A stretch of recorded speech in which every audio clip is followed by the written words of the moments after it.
नमस्कार, आप देख रहे हैं जेएमडी न्यूज और मैं हूं आपके साथ अंकुर पांडे और स्वागत करता हूं आप सभी का हमारे इस खास कार्यक्रम सीधा सवाल में।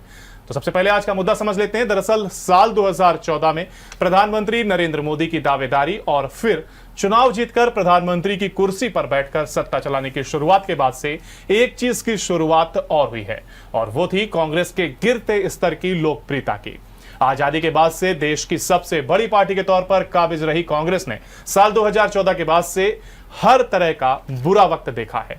यानी इससे पहले कांग्रेस के ख्यालों में भी इस तरह का बुरा वक्त नहीं आया होगा। साथ ही कई राजनीतिक गुरुओं की माने तो राहुल गांधी की इमेज और उनके प्रतिनिधित्व से भी काफी असर पड़ा है। पर सच क्या है, इसके पीछे का कारण कांग्रेस को सोचना होगा और तभी तो शायद कांग्रेस अध्यक्ष सोनिया गांधी अब चिंतन शिविर की शुरुआत कर रही हैं, जिसके लिए उन्होंने कांग्रेस के तमाम कार्यकर्ताओं से अब कर्ज उतारने को कहा है।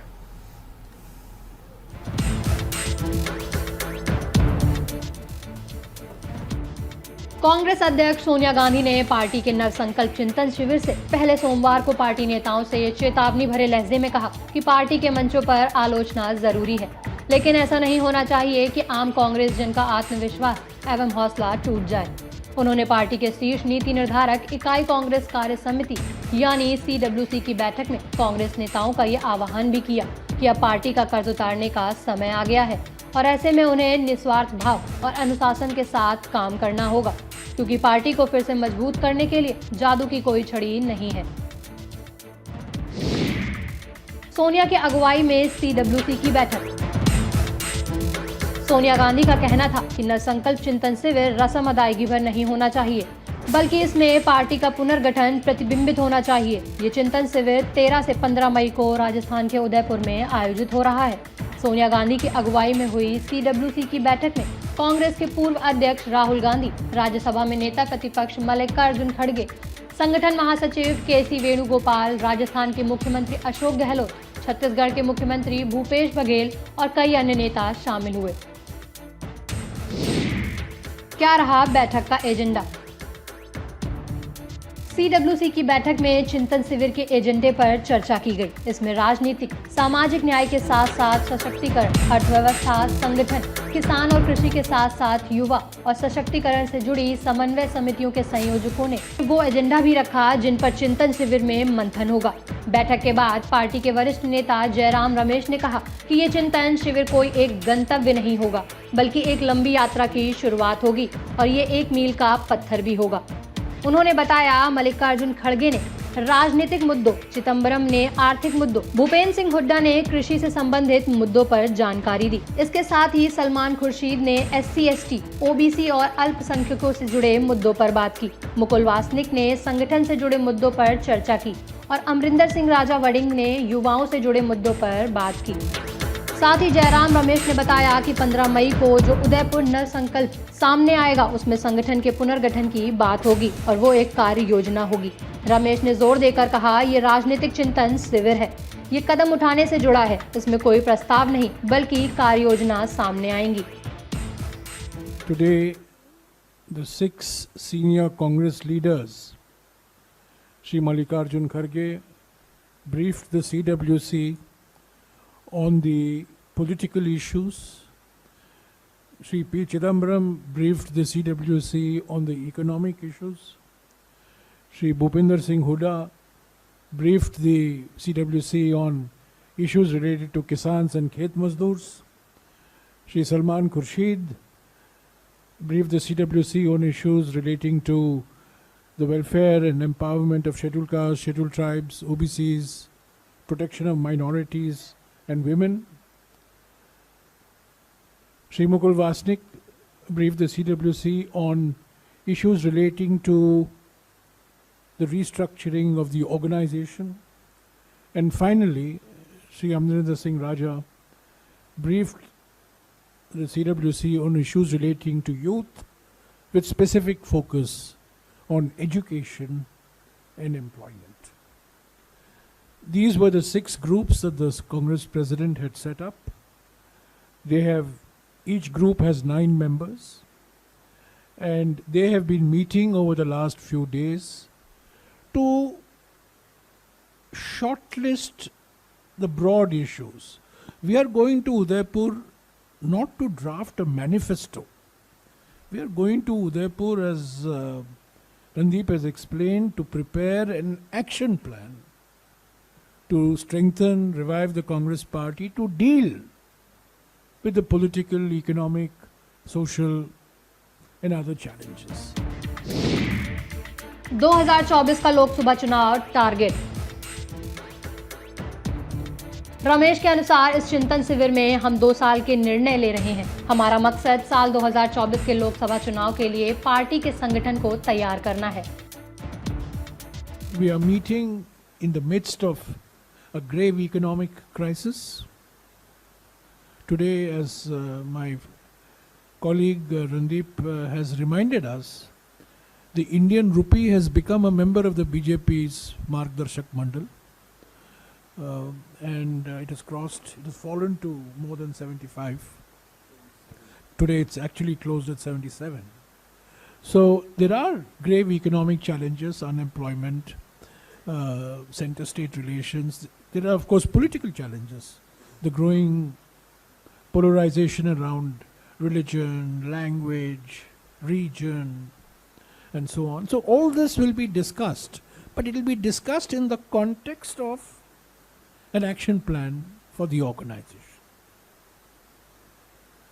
So we will be briefing you in detail in the next 2 days according to a schedule that Randeep has drawn out, which I am sure he'll share with you, and we look forward to seeing you at the Chintan Shivir. It is really, the Chintan Shivir is not a destination. The Chintan Shivir is the beginning of a long journey. It's not a destination. It's a meel patthar, it's a milestone. And after each of the Chintan Shivir, the organization has undergone a transformation, but organizations have to undergo periodic transformations. So this is a transformation of an unprecedented magnitude, which we are called upon to undertake, and I think this shows that it's taken time to plan, to ensure balanced representation, as Randeep has explained, balance on gender, balance on region, balance on experience, and balance on age. On all 4 categories, it has taken some time, and I think it demonstrates the Congress President's unflinching commitment to making the Congress party a rejuvenated party, a revived party, a strengthened party to deal with the political, economic and social challenges before the country. इसके साथ कांग्रेस के मुख्य प्रवक्ता रणदीप सुरजेवाला ने बताया कि चिंतन शिविर में कुल 422 नेता शामिल होंगे। उन्होंने कहा, कांग्रेस कार्य समिति के सभी सदस्य, विशेष आमंत्रित सदस्य एवं स्थायी आमंत्रित सदस्य, प्रदेश कांग्रेस कमेटी के अध्यक्ष, विधानमंडल दल के नेता, पूर्व केंद्रीय कैबिनेट मंत्री, पूर्व राज्य मंत्री, कांग्रेस के राष्ट्रीय सचिव, संयुक्त सचिव, पार्टी के विभिन्न विभागों के प्रमुख, महिला कांग्रेस के सभी पदाधिकारी, युवा कांग्रेस के सभी पदाधिकारी, NSUI के सभी पदाधिकारी तथा समन्वय समितियों के सदस्य और कांग्रेस अध्यक्ष द्वारा चयनित लोग शामिल होंगे। बैठक में लिए गए 2 अहम निर्णय। सुरजेवाला के अनुसार चिंतन शिविर में शामिल होने वाले 50% लोग 50 साल से कम आयु के हैं और इनमें भी करीब आधे 40 साल से कम उम्र के हैं। इनमें से 21% महिलाएं हैं। समाज के भिन्न भिन्न वर्गों से जुड़े लोगों को भी बुलाया गया है ताकि भारत की विविधता प्रतिबिंबित हो सके। उन्होंने बताया, CWC की बैठक में 2 निर्णय किए गए। डिजिटल सदस्यता अभियान लगभग संपन्न हो चुका है। सोनिया गांधी ने क्या कहा? CWC की बैठक में सोनिया गांधी ने नेताओं से कहा, जादू की कोई छड़ी नहीं है। निस्वार्थ काम, अनुशासन और सतत सामूहिक उद्देश्य की भावना से हम दृढ़ता और लचीलेपन का प्रदर्शन कर सकते हैं।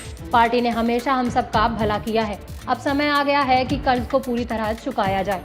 कांग्रेस अध्यक्ष ने चेतावनी भरे लहजे में ये भी कहा, हमारे पार्टी के मंचों पर स्व आलोचना की निश्चित तौर पर जरूरत है, किंतु ये इस तरह से नहीं होना चाहिए कि आत्मविश्वास और हौसले को तोड़े तथा निराशा का माहौल बनाए। उन्होंने जोर देकर कहा, चिंतन शिविर महज एक रस्म अदायगी नहीं होना चाहिए।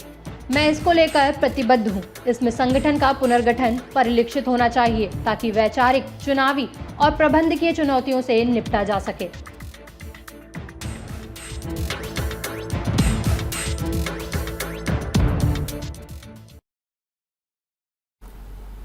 तो आपने हमारी ये रिपोर्ट देखी और इसी पर खास पैनल हमारे साथ जुड़ गया है। देखिए हमारे साथ दीप अवस्थी बीजेपी से हैं, हमारे साथ न्यूज रूम से हैं, भाई अतर नईम जी कांग्रेस से हैं, अपना वक्तव्य रखेंगे, और साथ ही साथ प्रभात त्रिपाठी जो कि वरिष्ठ पत्रकार हैं वो भी हमारे साथ लाइव जुड़ गए हैं। आप सभी का मैं स्वागत करता हूँ हमारे इस जेएमटी न्यूज चैनल पर। सबसे पहले अतर नईम जी मैं आपके पास आना चाहूंगा और मेरा बेसिक सवाल ये होगा, देखिए जिस तरीके से CWC वर्किंग कमेटी अब काम करेगी, वहीं पर इसको लेकर के अब आप क्या देखते हैं, किस तरीके के बदलाव आने वाले हैं इस चिंतन शिविर को होने के बाद?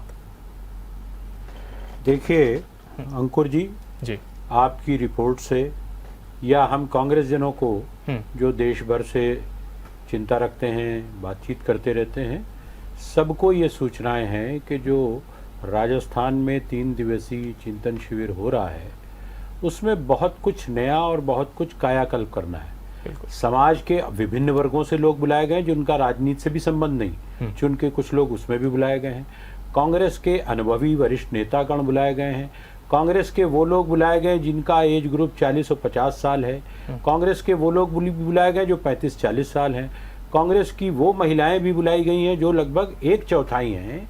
सबका ऐसा समावेशी प्रतिनिधित्व करके एक चिंतन निकालना है। 3 दिन ये सोचना है कि नए समय में नए ढंग से कैसे क्या होना चाहिए, पार्टी का क्या रूप और स्वरूप होना चाहिए, पार्टी आगे 2024 के लोकसभा चुनाव में जनता की बेहतरी के लिए, जनता की भलाई के लिए अपने दायित्वों का निर्वहन कैसे करे।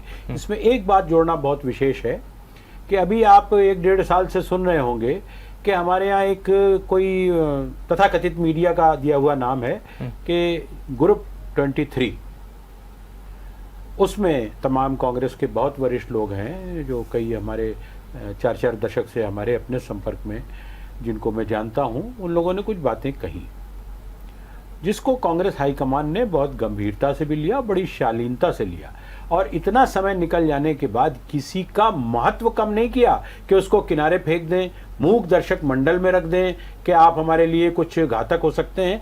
बिल्कुल लोकतांत्रिक तरीके से खुले मंच पर 3 दिन ये चर्चाएं होंगी और जो आउटकम निकलेगा बहुत बेहतर होता। आपने ठीक है पहले रखा, बहुत अच्छी बात है, स्वागत योग्य है। बहुत बेहतर होता कि 16 तारीख को ये होता तो सब कुछ बाहर आ चुका होता। 13, 14 और 15 के लोगों के विचार विमर्श से क्या क्या निकल के आता है, क्या आउटकम आता है, अखबारों में आता, टेलीविजन में आता, और कांग्रेस अपना रेजोल्यूशन देती, जनता के सम्मुख अपना प्रस्ताव रखेगी, जनता के सम्मुख अपने तमाम 3 दिन के विचारों को रखेगी। दीप अवस्थी, प्रभात त्रिपाठी के पास मैं जाऊं, मेरा एक सवाल अतर जी आपसे और है कि जिस तरीके से देखिए आपने कहा कि बाहरी लोग भी कांग्रेस वर्किंग कमेटी में रखे जाएंगे, उनके सुझाव लिए वर्किंग कमेटी में नहीं, आप थोड़ा सा ध्यान दीजिए अंकुर जी, उस चिंतन शिविर के आयोजन में खुले मंच में जो चर्चाएं होंगी उसमें समाज के विभिन्न वर्गों के लोग जो कांग्रेस या राजनीति में नहीं है वो हो सकता है आलोचना करें, कुछ कमी हमारी बताएं, वही तो ठीक है, निंदक नियरे राखिए, ये एक दर्शन है, भारतीय दर्शन। मेरा सवाल प्रशांत किशोर को लेकर के था कि देखिए जिस तरीके से आप जो कांग्रेस में आने को लेकर के चर्चा का विषय बने और राजनीति भी कहीं ना कहीं गर्मा गई थी जब प्रशांत किशोर की एक खबर आई कि कांग्रेस वो ज्वाइन कर सकते हैं। हालांकि कुछ अनबन की वजह से उन्होंने बैकफुट पर चले गए और कांग्रेस ज्वाइन नहीं करी, लेकिन क्या ब्लूप्रिंट को कांग्रेस ने अपनाया है और क्या उसी को लेकर के चिंतन शिविर ये किया जा रहा है, उस पर भी ध्यान दिया जा रहा है? ऐसा नहीं है, मैं थोड़ा सा स्पष्ट कर दूं पंडित जी कि जिस तरह से मैंने कहा ना कि समाज के विभिन्न वर्गों से भी कुछ लोगों को हम आमंत्रित करेंगे, ठीक उसी तरह से एक चुनाव के जानकार और रणनीतिकार माने जाते हैं जिनका आपने नाम लिया, उनको भी हमने बुलाया, उनसे भी सलाह मशवरा लिया। हो सकता है इसमें वो भी बुलाए जाएं या ना बुलाए जाएं, या उनके पास समय ना हो या उनके मन माफिक कोई बात ना हो। अगर मन मुताबिक बात नहीं होती है तो आदमी, क्योंकि प्रोफेशनल है और कांग्रेस के अंदर इतने तमाम अनुभवी, इतने चुनाव लड़ा चुके, मैं ही अपने जीवन का बहुत बड़ा हिस्सा कांग्रेस में और सक्रिय राजनीति में, सामाजिक राजनीति में, सब में रहा हूं, तो इसलिए मुझे जमीनी अनुभव है। और अगर कोई प्रोफेशनल आके अपना टिप देता है, सुझाव देता है, वो भी अच्छी बात है। मैं आपको इंटरप्ट कर रहा हूं, लेकिन सवाल मेरा बस इसलिए था क्योंकि देखिए ब्लूप्रिंट को, यानी जो उन्होंने खाका पेश किया था उसको तो अपनाया गया था, लेकिन कुछ बात नहीं बन पाई थी, इस वजह से उन्होंने बैकफुट पर कहे। देखिए जो उन्होंने ब्लूप्रिंट जो भी दिया उसको हमारे हाईकमांड ने देखा। राहुल जी उस समय कहीं गए हुए थे, बाकी सबने देखा और लोगों ने, वरिष्ठ नेताओं ने देखा, समझा। ऐसा स्वयं एक चैनल में मिस्टर पीके ने कहा है, ठीक है। उसके बाद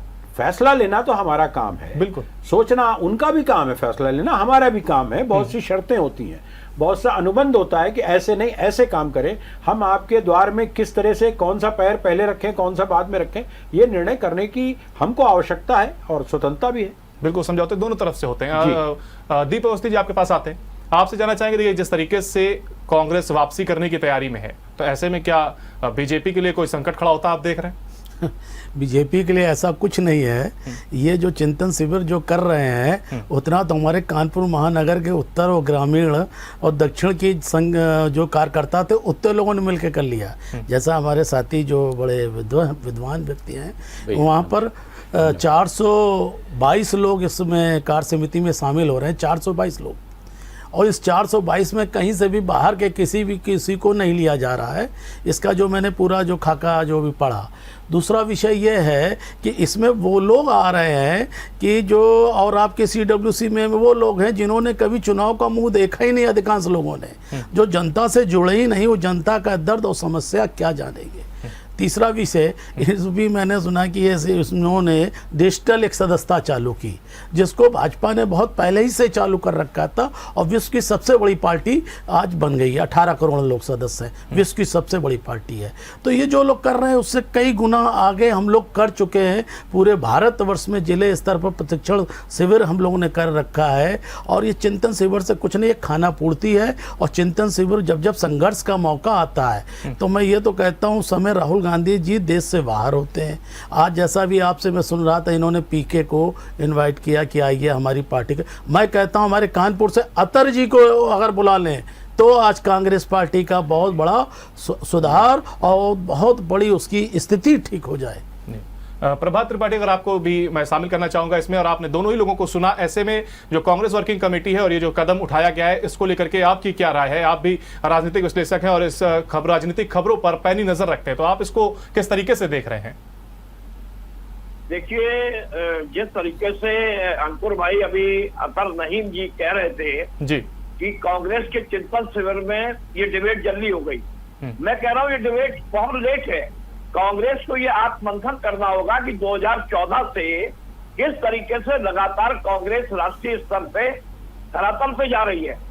कुछ राज्यों में जहां कांग्रेस की सरकार चल रही है, उनकी क्या नीतियां हैं और क्यों कांग्रेस इस देश से धीरे धीरे समाप्त हो रही, इसमें चिंतन करने की जरूरत है। नंबर दूसरी बात यह है कि अंकुर जी, अच्छा हो कि कांग्रेस अपने इस चिंतन शिविर में ये चिंतन करे कि देश में जिस तरीके से भारतीय जनता पार्टी ने, ये शीर्ष नेतृत्व ने जो बड़ी लकीर खींची है, एक राष्ट्रवाद की, एक जो जिस तरीके से उन्होंने अपने आप को एक जनता के बीच विश्वास कायम किया है, विश्वास स्थापित किया है, तो उसमें चिंतन करें कि आखिर भारतीय जनता पार्टी को परास्त करने के लिए 2024 में, देखिए उत्तर प्रदेश कांग्रेस का बिल्कुल सफाया है कांग्रेस का, और उत्तर प्रदेश एक बड़ा राज्य है इस देश का, और उत्तर प्रदेश ही तय करता है कि देश के प्रधानमंत्री पद पे कौन बैठेगा, कौन पार्टी देश की सत्ता में आएगी। लोकतंत्र में चिंतन करना सबको जायज है। मैं ये कहता हूं कि जो G21 बना था, जिसमें बड़े बड़े वरिष्ठ नेता कांग्रेस के हैं, और उन्होंने कई सवाल उठाए हैं गांधी परिवार के लिए, तो गांधी परिवार ये चिंतन क्यों नहीं करता है कि आखिर अगर इस देश में कांग्रेस 125-130 साल पुरानी पार्टी है, जो भारतीय जनता पार्टी से भी बहुत बड़ी पार्टी थी, और वो धीरे धीरे इस देश से खत्म क्यों हो रही है, आखिर जनता के बीच विश्वास क्यों गिर गया कांग्रेस का? क्या कांग्रेस ने उस चीज का चिंतन करने का प्रयास किया कि आखिर उत्तर प्रदेश में 32 साल से कांग्रेस सत्ता से बाहर क्यों है, और उत्तर प्रदेश का जो संगठन है, वो संगठन किस तरीके से चरमराया हुआ है, कमजोर संगठन है। और सबसे बड़ी चीज है कि विधानसभा चुनाव आप लड़ते हैं, आप हार जाते हैं, कोई दिक्कत नहीं है, लेकिन राष्ट्रीय स्तर पे जो समस्याएं हैं, जिन समस्याओं पे महंगाई से लेके बेरोजगारी से लेके सारी चीजें, आप गंभीरता से जनता के बीच उन चीजों को क्यों नहीं रखते हैं? नंबर एक बात। नंबर दूसरी बात, अगर कोई कांग्रेस से आवाज उठ रही है लीडरशिप पे आवाज उठ रही है, गांधी परिवार पे आवाज उठ रही है, तो आखिर कांग्रेस कितनी कमजोर, क्यों मतलब मैं ये कहूंगा कमजोर है कि वो सिर्फ गांधी परिवार पे डिपेंड है? क्या कांग्रेस के बड़े बड़े नेता जो इस समय दिग्गज नेता है G21 में, क्या कांग्रेस उनके हाथों पे नहीं सौंपी जा सकती है? तो देश की जनता के बीच जो विश्वास कांग्रेस का था वो खत्म हो गया है। और भारतीय जनता पार्टी के, चाहे वो नरेंद्र मोदी हो, चाहे उत्तर प्रदेश में योगी आदित्यनाथ हो, या जो भी लीडरशिप है भारतीय जनता पार्टी की, उन पे देश की जनता का विश्वास क्यों कायम है? इस बात का चिंतन करें। देश में आप लीडरशिप के साथ साथ आप एक 24 चुनाव लड़ने जा रहे हैं। 24 एक बड़ा चुनाव है देश का, जो प्रधानमंत्री पद को तय करेगा। और फिर सबसे बड़ी चार्ज, मैं एक बात और बता दूं आपको, अगर आप राष्ट्रीय स्तर पे खत्म हो रहे हैं, राष्ट्रीय स्तर पे कमजोर हो रहे हैं, तो आप क्षेत्रीय छत्रों के साथ आप क्यों अपना तालमेल नहीं बना पा रहे हैं? क्योंकि देखिए, देश के अंदर रीजनल पार्टीज, बहुत सी ऐसी रीजनल पार्टीज हैं जो सत्ता में हैं, जो सत्ता में राज्यों में है, चाहे वो टीएमसी की ममता बनर्जी हो, चाहे वो महाराष्ट्र में शरद पवार हो। आप एक छतरी, एक अम्ब्रेला के नीचे क्यों नहीं आ पा रहे हैं? प्रधानमंत्री पद बाद में तय कर दीजिए, आप पहले एक अम्ब्रेला में आइए। भारतीय जनता पार्टी को शिकस्त देने के लिए अगर आप वाकई में 2024 का चुनाव लड़ना चाहते हैं, तो आपको एक अम्ब्रेला में आना पड़ेगा सारे विपक्ष को, और वो अम्ब्रेला कांग्रेस ही तैयार करें, क्योंकि कांग्रेस एक राष्ट्र की एक बड़ी पार्टी है। अतः आपने देखिए प्रभात त्रिपाठी को सुना और आपसे अब जवाब चाहेंगे। देखिए, क्यों कांग्रेस के ऊपर आरोप लग रहे हैं कि गंभीर पार्टी नहीं है, जनता का विश्वास खोती चली जा रही है और सारा जो खेल है वो जनता पे विश्वास पाने का ही है। आखिर कांग्रेस ये वर्क क्यों नहीं करती है कि अगर हम हारे हैं तो उसके पीछे के कारण क्या रहे हैं? अगर इसको लेकर के तैयारियां कांग्रेस को लेकर के कि वो जो है, जो पार्टी है कांग्रेस की, वो इस पर वर्क नहीं करती कि हम क्यों हारे, और यही वजह है कि जनता के बीच विश्वास कहीं ना कहीं खोती चली जा रही है। फिर वो चाहे 5 राज्यों के चुनाव की बात करें तो करारी हार के साथ साथ गोवा में जहां पर सरकार थी वहां पर भी हार का सामना करना पड़ा है। ऐसे कई सवाल कांग्रेस को लेकर के खड़े होते रहे हैं। देखिए, एक अनुभवी पत्रकार के नाते आदरणीय त्रिपाठी जी ने, हालांकि आवाज बहुत कम आ रही थी, जब मैंने इशारा किया तो तकनीकी टीम ने बढ़ाया, जितना भी मैं सुन सका मुझे बहुत अच्छा लगा। एक किसी भी अनुभवी और वरिष्ठ पत्रकार का यही चिंतन होना चाहिए कि सत्ता पक्ष और विपक्ष जो राष्ट्रीय स्तर पे हैं, उन दोनों में इतना बड़ा गैप नहीं होना चाहिए। और ये जो छत्रपों की बात की, ये जो नेतृत्व की बात की, इनकी सारी बातों को ही समाहित करके इन 3 दिवसीय चिंतन शिविर में ये बातें होंगी। और 16 को त्रिपाठी जी बहुत कुछ आपको सुनने और देखने को मिलेगा, संचार माध्यमों से मिलेगा, हम सब से मिलेगा। हो सकता है हम आप फिर 16 को साथ बैठे। आपके तमाम सुझावों का मैं स्वागत करता हूं और बहुत सकारात्मक आपने ढंग से हमारी कमी को गिनाया। हमारी कमियों को अगर हम नहीं गिनेंगे, नहीं देखेंगे, हमारा डॉक्टर क्यों हमको डायग्नोस करता है, क्यों जांच करता है, ये हम अपने आप तो बहुत अच्छा समझेंगे, लेकिन हमें कोई दूसरा ही बताता है जो उसका विशेषज्ञ होता है। आप समाज का एक ऐसा तबका और ऐसा वर्ग है जो नब्ज पहचानते हैं कि आखिर लोग क्या चाहते हैं। लोग चाहते हैं कि राष्ट्रीय पार्टी जो सत्ता में है उसको चुनौती देने के लिए क्षेत्रीय दलों से नहीं होगा, राष्ट्रीय स्तर पर कांग्रेस ही कर सकती है। कांग्रेस अपनी हर कुर्बानी को, अपने दायित्व को निभाने को तैयार है। कहीं पीछे करना होगा, जिस प्रांत में हम समझौता करने को तैयार है, हम उनसे साथ करने को तैयार है, हम 51-49 होने को तैयार है। कांग्रेस को कोई अहंकार नहीं, कोई ऐसा नहीं है कि नहीं हम ही को प्रधानमंत्री का कैंडिडेट, ऐसा कुछ नहीं। कांग्रेस चाहती है इस देश में लोकतंत्र जीवित रहे, सजीव रहे, जीवंत रहे, स्वस्थ रहे और अच्छे ढंग से चले, तानाशाही के रास्ते पे न जाए। जी, दीप अवस्थी के भी सवालों का मैं जवाब आपसे चाहूंगा। देखिए, जिस तरीके से उन्होंने कहा था कि आप जो कदम बढ़ा रहे हैं वो कदम हम पहले ही कई बढ़ा चुके हैं, फिर वो चाहे डिजिटल का माध्यम हो या कोई और काम के माध्यम हो, कई कदमों मतलब कई जो आप तरीके अपनाने जा रहे हैं उन तरीकों में बीजेपी कहीं ना कहीं आगे है। तो इसको लेकर के आखिर कांग्रेस क्या वर्क करने वाली है? क्योंकि जब तक आप देखिए पहला कदम और कहें कि जो पहले से ये हम एक कह सकते हैं मुहावरा सुनते हैं कि जब तक हम अपनी लकीर बड़ी नहीं खींचेंगे तब तक कामयाबी की ओर कैसे बढ़ेंगे। तो ऐसे में कांग्रेस कांग्रेस क्या कदम उठाने वाली है इस चीज को लेकर के? देखिए, मैं सबसे पहले एक विषय ये कहूँगा, जब तक कांग्रेस के अंदर लोकतांत्रिक प्रक्रिया नहीं आएगी, जब तक वहाँ तानाशाही नहीं खत्म होगी, जब तक वो जनता से विश्वास का रास्ता नहीं अपनाएंगे, तब तक कुछ नहीं हो सकता है। हमारे जो विद्वान पत्रकार प्रमोद जी थे, बहुत बढ़िया बात कह रहे थे कि लीडरशिप, इनको लीडरशिप की ही पहचान नहीं। आज जो असम में आज 1 वर्ष हुआ, हेमंत विश्वा जी इनके कांग्रेस के ही कार्यकर्ता थे, जिसकी कदर को भारतीय जनता पार्टी ने पहचाना और असम के मुख्यमंत्री हुए। ये वहाँ की समस्याओं को लेकर राहुल गांधी जी के पास गए, मिलने गए। राहुल गांधी जी अपने उस डॉगी के साथ खेल रहे थे और इनका विषय ही नहीं ध्यान दे रहे थे, तो बेचारे वो वहाँ से बड़ा लज्जा होकर उठ के चले आए।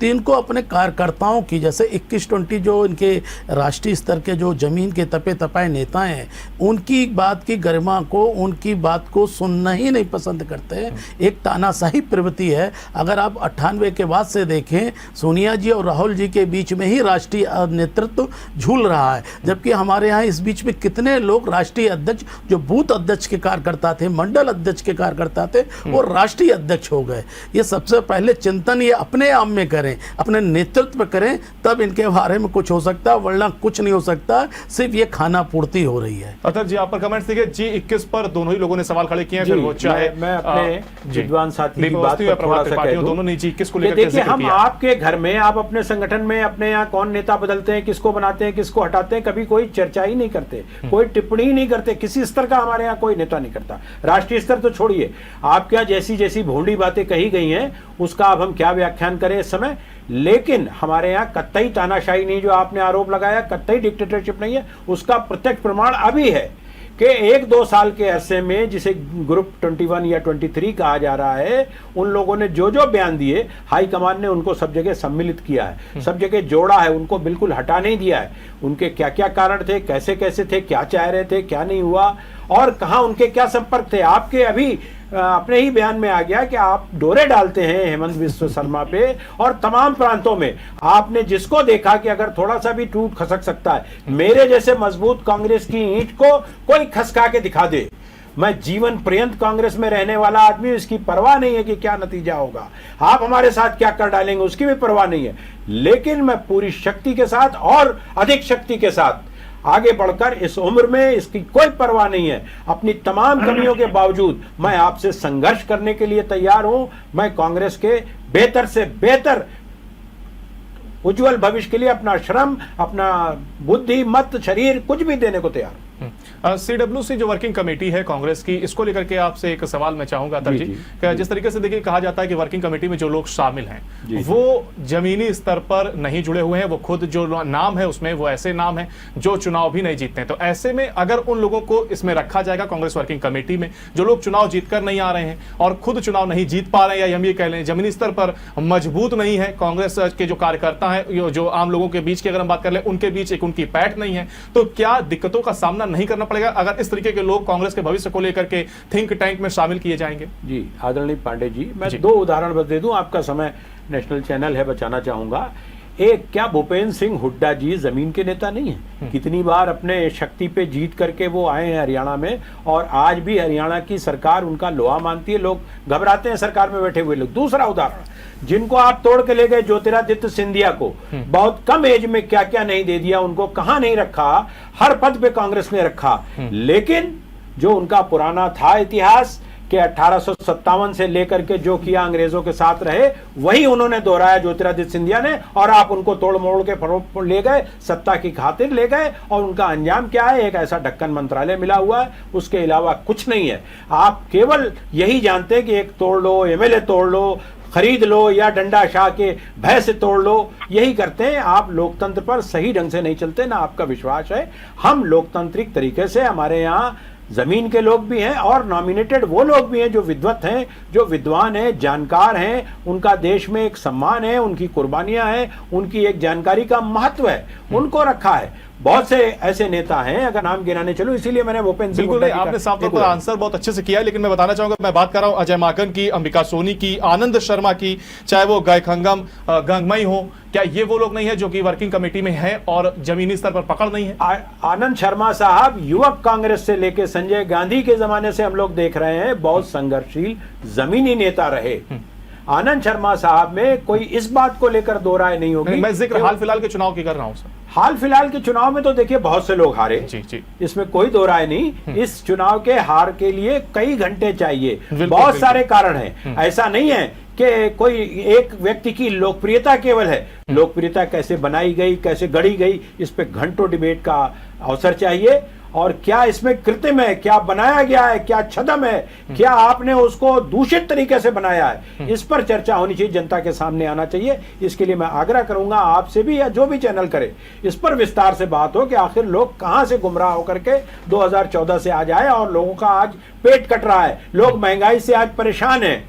लोग महंगाई को भूलकर ऐसी तरफ ध्यान लगा दिया जाता है कि वह उसी में जूझे रहो कि अब वो ताजमहल के नीचे 22 कमरे क्यों नहीं खुल रहे हैं। अरे आर्कोलॉजिकल सर्वे ऑफ इंडिया का देखने वाला कौन है? भारत सरकार है। 2 मिनट के आदेश में हो जाएगा कि इस पे राजनीति करती है भाजपा। भाजपा केवल ध्रुवीकरण की राजनीति करती है और गुमराह करती है, अपने वोटरों को दूसरे मुद्दों पर लगाती है। रोटी से दूर, पेट से दूर, कारोबार से दूर, जीडीपी से दूर, इन सब पे चर्चा ना हो, केवल यही सब बात होती है। दीपक अवस्थी, आपने देखिए अतर नईम को सुना, उन्होंने जो कुछ आरोप लगाए आपने खुद सुने, तो क्या महंगाई चर्चा का विषय नहीं है? देखिए, इनके पास कोई देश की प्रगति के विकास की पॉजिटिव बातों के लिए कोई मुद्दे नहीं है। इनके पास सिर्फ भ्रष्टाचार था, जिससे 8 साल में आपने भ्रष्टाचार था तो जेल क्यों नहीं भेजा? पहली बात तो मैं जब ये बोल रहे थे बड़े ध्यान से मैं सुन रहा था, मैंने कोई टिप्पणी नहीं की। टोकना आवश्यक तो भ्रष्टाचार था, भ्रष्टाचार था, जनता ने आपको दूर किया। आप ध्रुवीकरण की बात करते हो, कसौली आपके राजस्थान में जो भी मुआवजा बांटा गया,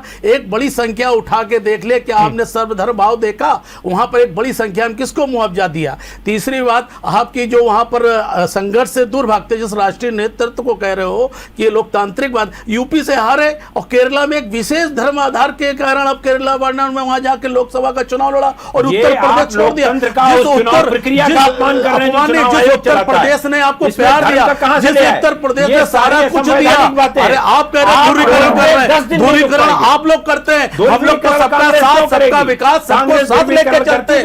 आज अगर हमने सबके गरीबों को घर देने का काम किया तो भारतवासी का जो भी नागरिक है उसको घर देने का काम किया। आज अगर हम सबको अगर गल्ला देते हैं, कोरोना के टाइम में गल्ला देने का काम किया तो सबको एक तरफ से काम किया। आज भारतीय जनता पार्टी सबका साथ, सबका विश्वास, सबको लेकर चलना चाहते हैं। वही ज्योतिरादित्य सिंधिया, जब आपने उनकी लोकतांत्रिक बातें नहीं सुनी और तानाशाही दिखाई तो आ गए, तो आप 1857 दिखा रहे हैं। आप लोग हेमंत बिस्वा जी की बात नहीं सुनी, आप वो बेचारे अपनी बैठी बात बताते रहे और आप राहुल गांधी जी अपने कुत्ते खेलते रहे, लोकतांत्रिक तक बातें नहीं थे। तो हम ये कह रहे थे भूल गए मदर ऑफ इंडिया का, भूल गए सारी चीजें। आप लोग से ध्रुवीकरण करना जानते हो, आप लोग कभी किसी को नहीं देखा, आपको करौली में कोई नहीं देखा। आज जब 370 और 35 चलता था तब आपने वहां के जम्मू कश्मीर को उसको कभी देखा ही नहीं। आपने सिर्फ देश को पीछे करने का काम किया, आप लोग सिर्फ देश के लिए नेगेटिव बातों को पहुंचाने का काम किया। आप उस विचारधारा से आते हो।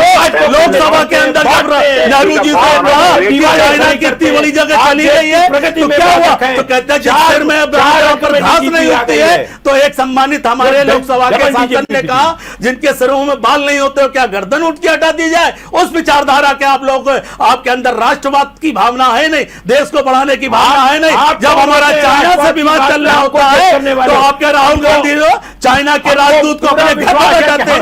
जब संघर्ष का समय आता है तो राहुल गांधी जी विदेशों से बाहर घूम रहे होते हैं, कहां घूम रहे होते हैं पता नहीं है।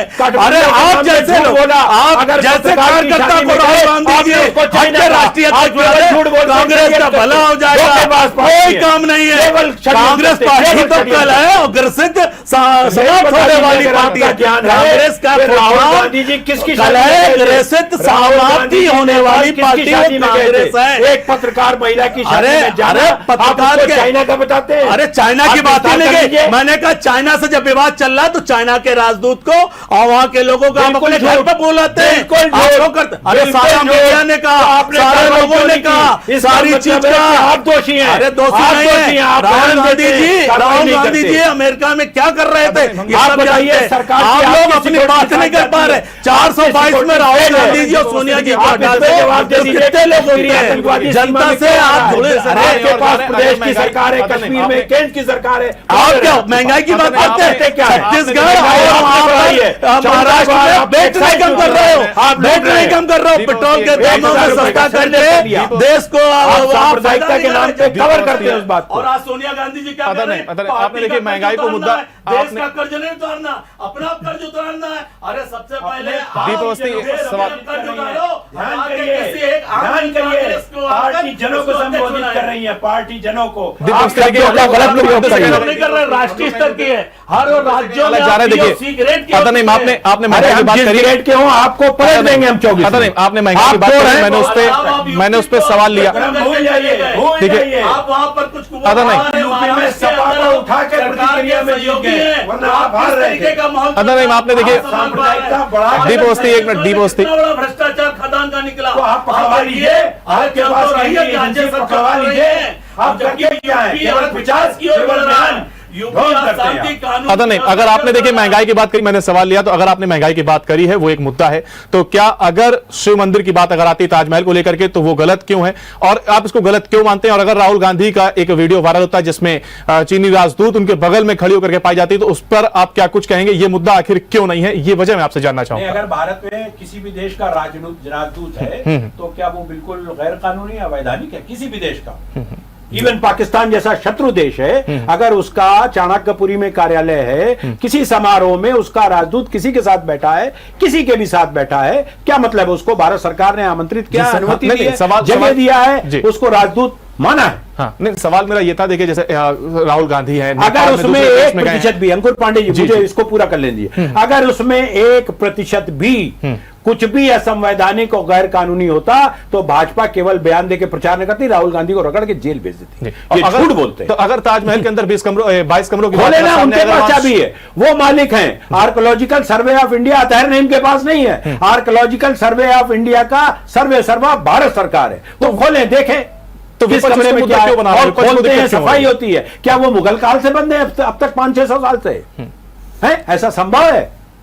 या इन्होंने रखवाया, इसका मतलब कुछ हरकत किया है? ये षड्यंत्रकारी लोग हैं, इन्होंने अपने आदमी से रखवाया। आप अगर एक विशेष वर्ग की बात करो तो आप बहुत बड़े अच्छे हो, अगर हम समानता की बात करें, सही बात को लाए, तो आप समानता की कहां बात? आपको वहां पर जो 22 कमरे खोलने 22 कमरे की बात क्यों नहीं आए? समानता का 22 चैन नहीं है, मुगलों की बात आप आके बात कर रहे हैं। मुगल कोई भारत देना नहीं, मुगल से भारत की बात क्यों नहीं करते? भारत के हर जन्म में नागरिकों की क्यों नहीं बात करते? भाजपा का अरे आपके राहुल जी तो जाते हैं चुनाव का जुनून पढ़ने लगते हैं और देखे लगाने लगते हैं, बिल्कुल इस तरह के। मैं कमेंट आपसे बोलूंगा, लेकिन देखिए प्रभात त्रिपाठी भी लगातार हमारे साथ जुड़े हैं, बड़ी शांति से वो इस आप दोनों के ही वक्तव्य को भी सुन रहे हैं और डिबेट में शामिल हैं।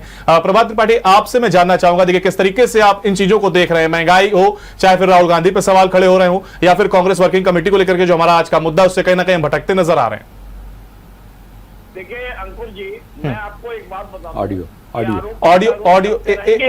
जी, देश का ये लोकतंत्र है और लोकतंत्र की यही खूबी है कि आरोप प्रत्यारोप लगेंगे। विपक्ष इसीलिए होता है, सत्ता पक्ष सुनने के लिए होता है। मैं ये कहता हूँ, अतर नईम जैसे जो वरिष्ठ कांग्रेसी, हम चिंतन शिविर में बात कर रहे हैं, अभी हम आर्कियोलॉजिकल सर्वे या 22 कमरे, ये डिबेट मान्यवर मैं उसी पे कर रहा था। ये जब रास्ता बदलेंगे तो इसके सामाजिक ताने बाने को खराब करने के लिए डिबेट है। मैं कांग्रेस के चिंतन शिविर की बात कर रहा हूँ, जिसमें हम लोग डिबेट करती है।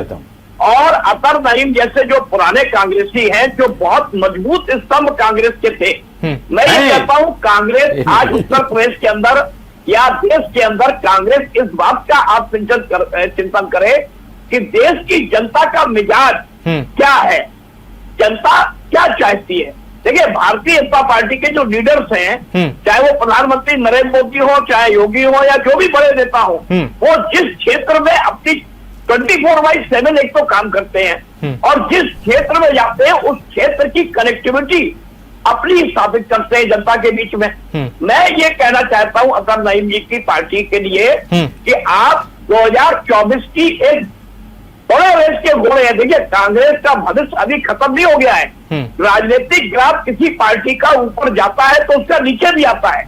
अभी 8 साल हुए हैं 14 के बाद, 24 में 10 साल होंगे। जिस देश में 50 साल तक कांग्रेस ने राज किया है, कांग्रेस पार्टी बड़ी पार्टी है। अब उसको जरूरत है इस समय एक अपने अच्छे लीडरशिप की और कांग्रेस के उन पुराने लोगों को जोड़ने की। जो देखिए भारतीय जनता पार्टी ने क्या किया, आज भारतीय जनता पार्टी के जितने भी बूथ और पन्ना प्रमुख हैं वो सब कांग्रेस ही है। कांग्रेस ही भाजपा के कार्यकर्ता बने राष्ट्र में, आगे क्यों बने?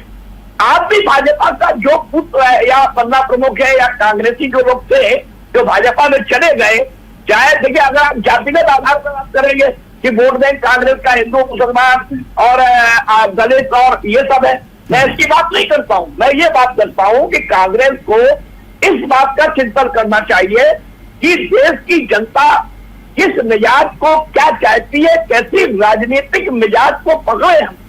देश के राजनीतिक मिजाज को कांग्रेस नहीं पकड़ पा रही है, उस राजनीतिक मिजाज को पकड़ना होगा, नंबर एक बात। नंबर दूसरी बात, कोई ऐसी बात नहीं करनी होगी जो कहीं भी ये स्थापित हो भारतीय जनता पार्टी ये कह सके चुनाव प्रचार में कि ये मुसलमानों की पार्टी है, ये पाकिस्तानी प्रेमी है, ये चाइना प्रेमी है। आप मेरी बात तो समझ रहे होंगे। तो चिंतन कांग्रेस को इस बात का करना है कि हमें अपना लीडरशिप कौन एक मजबूत करना है, हमें रीजनल पार्टी छत्रक को किस तरीके से अपने साथ लेना है, क्योंकि अगर कांग्रेस अकेले कमजोर है भारतीय जनता पार्टी को हराने के लिए तो आप देख लीजिएगा 2019 में जो मैंडेट मिला था, अगर आप समूचे विपक्ष को जोड़ दें तो वो भारतीय जनता पार्टी के सामने विपक्ष भी मजबूत स्थिति में था। कांग्रेस कमजोर हुई है, लेकिन कांग्रेस का भविष्य खत्म नहीं हो गया है। कांग्रेस सही दिशा में सही मिजाज को पकड़े और भारतीय जनता पार्टी के 8 साल के कामों को, जो देश में महंगाई बढ़ रही है, जो देश में सामाजिक ताना बाना खराब हो रहा है, सामाजिक सौहार्द बिगड़ रहा है, उस पर बात करें। और सबसे बड़ी चीज मैं एक बात बताना चाहता हूँ, कांग्रेस उसी ट्रैप पे फंस जाती है जिस ट्रैप पे भारतीय जनता पार्टी फंसाना चाहती है आपको। देखिए भारतीय जनता पार्टी ने एक बड़ी लकीर खींची है, मोदी जी ने बड़ी लकीर खींची है, राहुल गांधी उससे बड़ी लकीर खींचे। देश का जो विपक्ष का बड़ा नेता बने, जो कल को प्रधानमंत्री पद का दावेदार है, वो बड़ी लकीर खींचे। आप छोटी लकीर के पीछे मत भागिए, आप उस बड़ी लकीर के ऊपर एक बड़ी लकीर खींचिए और उस लकीर को खींचने की आवश्यकता है, चाहे वो सोनिया खींचे चाहे राहुल खींचे। और अगर प्रियंका गांधी के अंदर कोई आउटपुट है तो मैं आज अटल जी के सामने कह रहा हूँ, प्रियंका जी का मैं भविष्य बहुत उज्जवल देखता हूँ इस देश के अंदर। 3 साल उत्तर प्रदेश में वो लड़ी, सड़कों में उतरी, उन्होंने लड़की हूँ, बेटी हूँ, लड़ सकती हूँ, कई नारे दिए और बड़े बड़े गलत मुद्दों पे वो पहुंच गई वहां पे सड़कों में उतर के। लेकिन वही चीज है कि अंदर वही गांधी परिवार, वाड्रा परिवार, अरे आप उनको खुल के लाइए देश में, आप उनको सामने खुल के लाइए। अगर राहुल गांधी के अंदर कोई चीज की कमी है, पॉलिटिकल विल की कमी है, बिल्कुल मेरा सवाल यही था कि क्या राहुल गांधी के ऊपर आपने जो बात कही है इस पर क्या राहुल गांधी के ऊपर सवाल नहीं खड़े हो रहे हैं? क्या उनके ऊपर प्रश्न चिन्ह नहीं लग रहा है? स्टार प्रचारक तो वो भी रहे हैं। अंकुर जी, मैं राहुल गांधी पर सवाल खड़े करने के लिए डिबेट नहीं कर रहा हूं, मैं ये कह रहा हूं कि कांग्रेस को आत्ममंथन ये करना है कि देश की 130 करोड़ जनता का मिजाज जो भारतीय जनता पार्टी के शीर्ष नेता मोदी जी ने पकड़ रखा है, उस मिजाज को हम किस तरीके से अपनी तरफ करें, ये सबसे बड़ा चिंतन होगा कांग्रेस के लिए। दूसरा चिंतन ये होगा कि जो उनके पुराने नेता हैं, अतर नईम जैसे लोग हैं, अतर नईम जैसे लोग हैं जो आज कांग्रेस के मजबूत स्तंभकार हैं, उनको आप अपने साथ लीजिए, युवाओं को जोड़िए, आप महिलाओं को जोड़िए अपने साथ, सारे लोगों को जोड़ के एक ऐसा अम्ब्रेला बनाइए जो भारतीय जनता पार्टी से करारी टक्कर दे सके। देखिए आज जरूरत है एक मजबूत विकल्प बनने की, एक मजबूत भारतीय जनता पार्टी के सामने खड़े होने की, और कोई ऐसी बात हल्के में मत बोलिए जो देश में आपके खिलाफ जाए, राष्ट्रद्रोह के खिलाफ जाए। देखिए भारतीय जनता पार्टी ने एक मिजाज पकड़ लिया है इस देश के अंदर, वो जानते हैं कि हम राष्ट्रवाद की बात करेंगे, हम हिंदुत्व की बात करेंगे, हम देश में महंगाई की बात नहीं करेंगे, हम देश में जो है बेरोजगारी की बात नहीं करेंगे, हम वो बात करेंगे जो ये सारे मुद्दे छिप जाए। और अब देखिए दो चीजें, एक है करप्शन भी एक मुद्दा था 2014 में जब मोदी जी आए, और एक विश्वास स्थापित करने वाले एक नेता की जरूरत थी, वो मोदी ने प्रूव किया है। मैं भारतीय जनता पार्टी के लिए मैं कहूंगा इस बात को, भारतीय जनता पार्टी के लिए खुश नसीबी है कि उनके पास एक ऐसा नेतृत्व है, मोदी जैसा नेतृत्व है। तो आप ऐसे नेतृत्व को पैदा कीजिए, ऐसे नेतृत्व को खड़ा कीजिए मोदी के सामने, जो मोदी जी से लड़ सके। आप सिर्फ जुबानी जंग मत पड़िए कि आप मोदी की, आप जितना विरोध मोदी जी का करेंगे मोदी जी उतने मजबूत है इस देश के अंदर। आप करिए विरोध, कोई दिक्कत नहीं है। आपने किया, आपने चौकीदार चोर कहा, उसका नतीजा आपने देख लिया। तो आप कोई ऐसे बयानबाजी मत कीजिए। ये आत्मचिंतन का एक मजबूत स्तंभ होना चाहिए कांग्रेस के लिए। जितनी बातें मैंने रखी है, अगर ये कांग्रेस उन चीजों पर चल जाएगी तो मैं निश्चित तौर पर कहता हूं 2024 कांग्रेस फाइट में होगी और कांग्रेस का एक अच्छा नतीजा आएगा सामने। हाँ, अतः नहीं, आपका कमेंट्स इस पर, क्योंकि मैं प्रभात त्रिपाठी की बात को रिपीट करूं इसका कोई औचित्य नहीं है। आप सीधे कमेंट बताएं। मैं त्रिपाठी जी के अनुभव को बहुत सम्मान से और उनकी तमाम बातों को, अगर मेरी आवाज उन तक पहुंच रही हो, उनकी नहीं आ रही थी पहले, बिल्कुल, मैं दो पार्ट में देखता हूं। एक, जो आपने जितने सुझाव दिए वो सब का सब बहुत सोचने और सम्मान योग्य है और मैं उसको दिल की गहराइयों से लेते हुए अपने हाईकमान तक पहुंचाने का भी प्रयास करूंगा। जबकि यही सब बातें हम सब कहते भी हैं देश भर से जो जाते हैं मिलने दिल्ली। लेकिन एक थोड़ी सी बात यह है कि जब राहुल गांधी जी और तुष्टीकरण की जो बात की, इस पे आधा मिनट में बात में त्रिपाठी जी आपके संज्ञान में ला दूं। राहुल गांधी जी ऐसे अकेले हैं और तमाम नेताओं में जिन्होंने सीधे सीधे चुनौती दी और संघर्ष किया पूरे 8 साल। अगर वो भी दागदार होते, फाइल वाले होते तो बैठे होते। अभी जैसे कि 5 साल के 4 साल 10 महीने बैठे रहे, जब अंत में लाल टोपी वाले कहा गया तब उठ के आए और सीटें बढ़ गईं। ठीक है, राहुल गांधी डरे नहीं। दूसरे, कांग्रेस ने, त्रिपाठी जी आप बहुत अनुभवी पत्रकार हैं, बहुत आपने लिखा और देखा और सुना और परखा है। कभी एक भी उदाहरण भारतीय जनता पार्टी का किसी लेवल का नेता सिद्ध करके बताए, आरोप लगा के निकल जाए वाली बात नहीं, सिद्ध करके बताए कि हमने तुष्टीकरण किया है? एक भी। मैं चुनौती देता हूं, आप जैसे वरिष्ठ पत्रकार तो खूब जानते हैं और देश भर के जितने पत्रकार लोग हैं सब जानते हैं, किसी कारण से चुप रहे ना कहें, लेकिन भाजपा का कोई एक बाकायदा सिद्ध करके बता दे कि हमने मुसलमानों का तुष्टीकरण किया। मुसलमान तो हमसे नाराज रहता है, कहता आपने हमारी बाबरी मस्जिद गिरवा दी, आपने ताला खुलवा दिया, हम आपको वोट नहीं देंगे। आपको याद होगा 1986 से जो मुसलमान हटना शुरू हुआ, यही आजम खां थे तकरीर कर करके मुलायम सिंह यादव, जो कि कतई कोई मुसलमानों के समर्थक नहीं थे, एक सीट अकेले जीतते थे जसवंत नगर से, आपको याद होगा। 77 में ये जीते, 67 में भी जीते थे, आपको सब याद होगा। उसके बाद मुलायम सिंह यादव जी का जब जुड़ाव हुआ, जो MY का इन्होंने कॉम्बिनेशन बना डाला और 30 साल में खुद तो मालामाल हुए, अपनी औलादों दर औलादों को मालामाल कराया, इतना करा दिया कि अगर औलाद पैदा होगी वो भी करोड़पति पैदा होगी। और मुसलमानों को कह दे दिया बढ़ी हुई भाजपा और सत्ता में भाजपा, ये मुलायम सिंह यादव की देन है। मैं खुले मन से हमेशा 90 में भी विरोध करता था जब कभी समर्थन की बात आती थी और आज भी करता हूं। बहुत बड़ा धोखा हुआ। लेकिन त्रिपाठी लेट मी कंप्लीट। अगर इसको तुष्टीकरण माना जाए कि समय समय पर मुलायम सिंह यादव ने केंद्र सरकार को समर्थन दिया या हमने उत्तर प्रदेश में भाजपा को रोकने के लिए समर्थन दिया, हमारे जैसा कार्यकर्ता तब भी पसंद नहीं करता था, विरोध करता था। अखबार गवाह है, जागरण जैसा अखबार गवाह, नाम नहीं लेना चाहिए, लेकिन बड़े बड़े अखबार गवाह हैं। मगर फिर भी जिन जिन कारणों से लिया गया उस फैसले का हमें नुकसान हुआ है। यही सब चिंतन का विषय है। आप अपनी बात कंप्लीट करें, लेकिन समय की बाध्यता का ध्यान रखें थोड़ा सा जी। मैं देखिए सपा का कोई जो हम कहें अगर कोई वक्ता हमारे साथ इस समय फिलहाल नहीं मौजूद है, नहीं मैं उनसे भी जवाब लेता, अतर जी आपने जो सवाल खड़े किए मैं उनसे बेशक जवाब लेता। लेकिन अगर मैं देखिए दीप अवस्थी आपके पास आऊं तो जानना चाहूंगा क्या महंगाई और बेरोजगारी के मुद्दे पर बात नहीं होगी? जैसा कि देखिए वरिष्ठ पत्रकार हमारे साथ प्रभात त्रिपाठी मौजूद रहे, उन्होंने भी यह सवाल खड़ा किया कि क्या बेरोजगारी और महंगाई से भाजपा बस्ती नजर आएगी, इस पर बात नहीं होगी? क्या मंदिर मस्जिद ही किया जाता रहेगा और राष्ट्रवाद पर ही केवल बात होगी? अगर राष्ट्रवाद जरूरी है तो क्या बेरोजगारी जरूरी नहीं है या महंगाई पर कंट्रोल जरूरी नहीं है?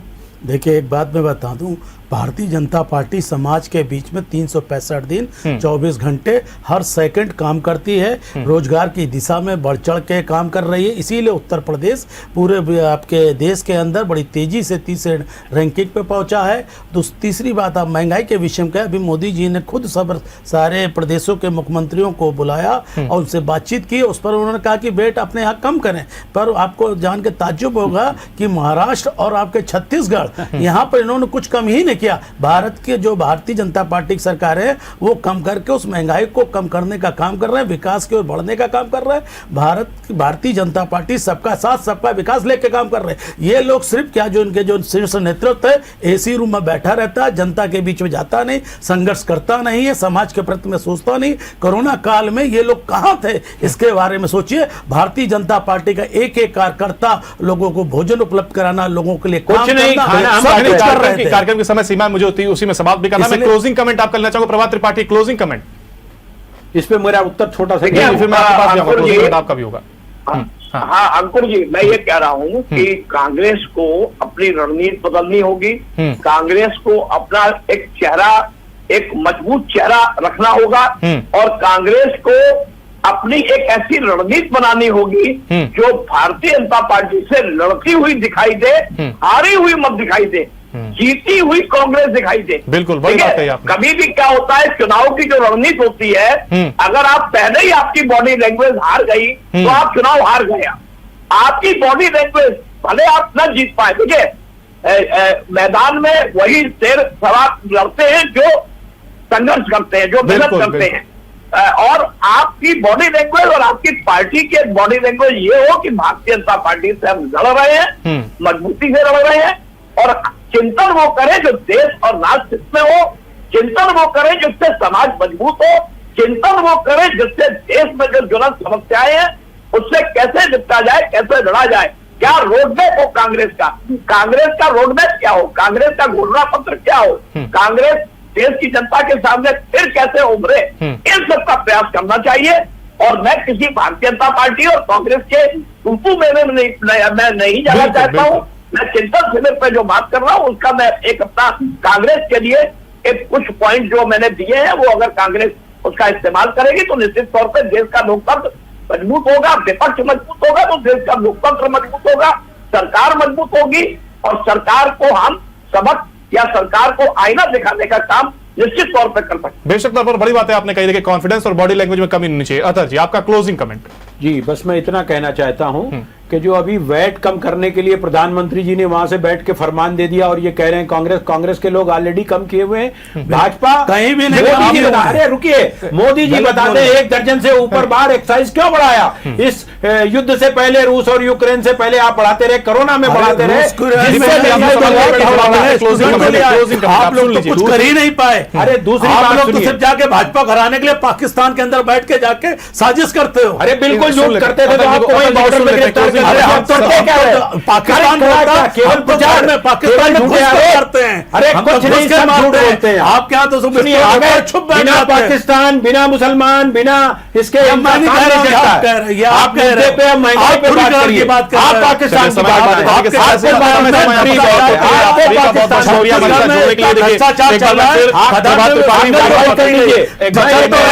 पेट्रोल डीजल समय सीमा समाप्त है। मैं आप सभी का शुक्रिया करता हूं, हमारे साथ आप इस पैनल पे आए, जुड़े, अपने वक्तव्य को रखा।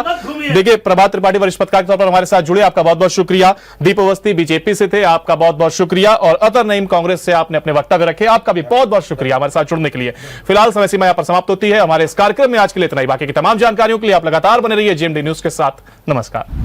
अगर आपको हमारा वीडियो पसंद आया हो तो हमें लाइक करें, सब्सक्राइब करें और ज्यादा से ज्यादा शेयर करें। और हां, बेल आइकॉन दबाना ना भूलें ताकि हर खबर का अपडेट आप तक पहुंचे तुरंत।